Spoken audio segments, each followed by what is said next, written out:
The Syrians hoped at least to recapture the Golan Heights, taken from them in 1967. To keep Israel's troops tied down, they needed Egyptian forces to advance across the Sinai. But the Egyptians had their own plan. They intended to limit their advance to territory protected by their anti-aircraft missiles in Egypt. Our missiles could protect us for up to 12 kilometers. That would compensate for the inferiority of our Air Force. Egypt's chief of staff urged Sadat to stick to their own plan. He said, "Okay, we'll draw up a plan to show to the Syrians." This second plan had us advancing to the Sinai passes, but it was done just for the Syrians.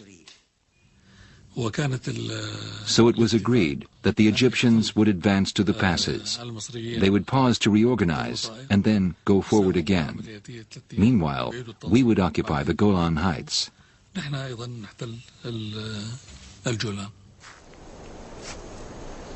Whatever plans the Egyptians adopted, first they would have to cross the Suez Canal, and do it under the gaze of Israeli troops.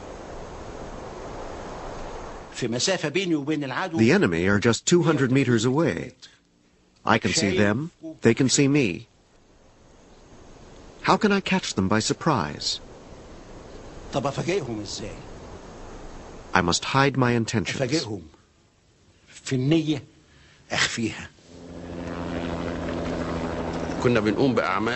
We carried out many military exercises. The aim was to deceive Israeli intelligence.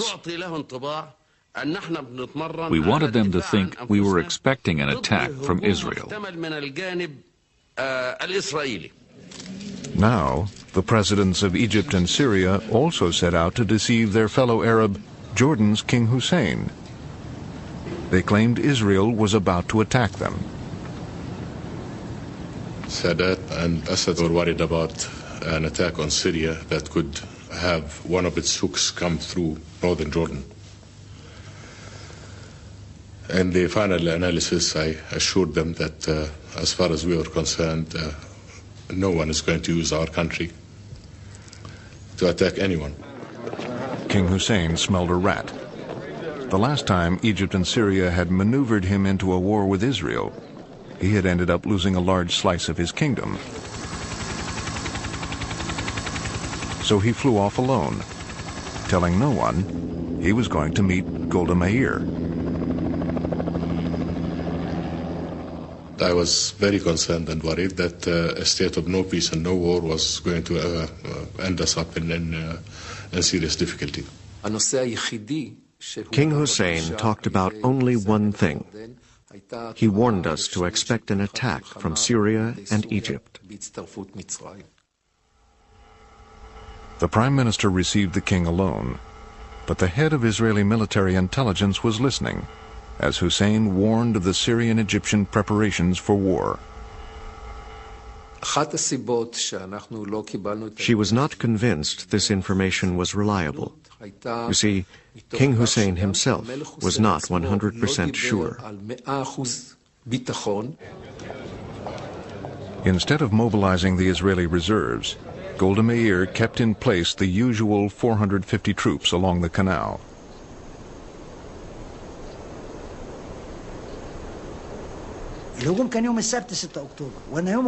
The attack was due on Saturday, October 6th. On the Friday, I went down and looked across the canal.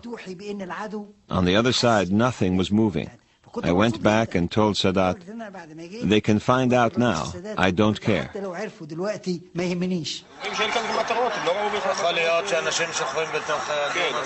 It was not till dawn the next day, as most Jews were preparing to go to synagogue for Yom Kippur, that Israeli intelligence finally became convinced that Egypt and Syria would attack within hours.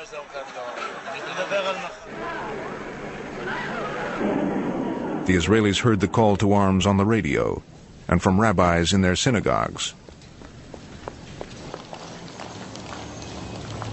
At 2 p.m., as civilians were reporting for duty, Egypt opened fire.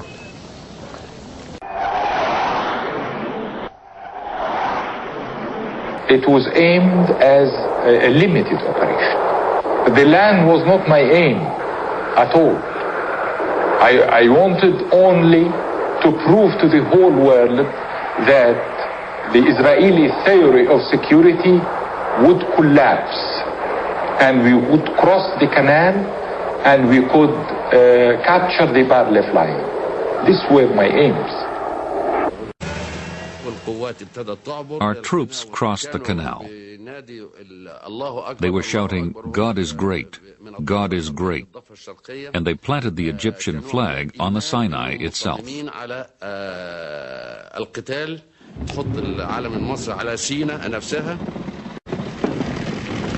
About 6 o'clock, I told my people, my forces, felicitations. The Israelis has lost their balance.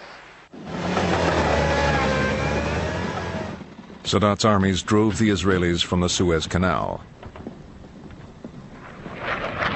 Israel's Air Force tried to retaliate, but failed to break through Egypt's missile cover.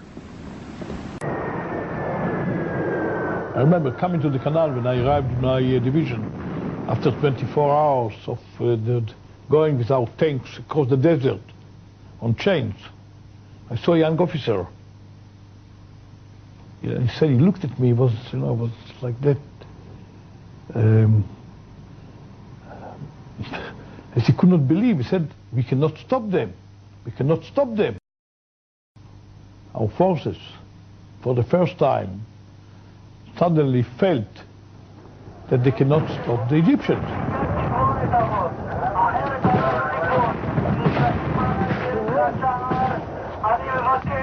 The morale was so high of everyone, even who lost his sight, even who was with amputated legs, but very happy that he has done something for his country.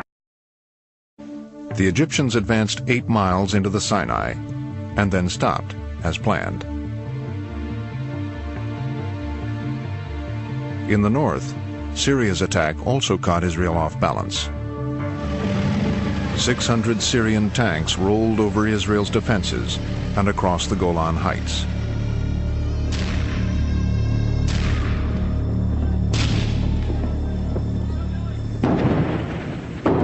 We weren't ready today. We came from the home, in the middle of Yom Kippur. So who was here? That was regular soldiers? Yes, only the regular. So they must have had a hard time? Oh yeah, very hard. Did you have many casualties? Well, with such things we don't know. It's not allowed to talk about them.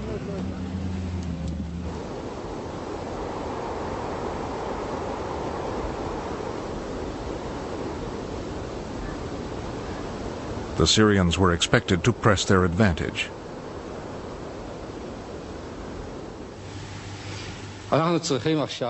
We must keep on fighting with all our courage, faith, and trust, as a nation that knows we're fighting for our lives. And we are fighting for our lives.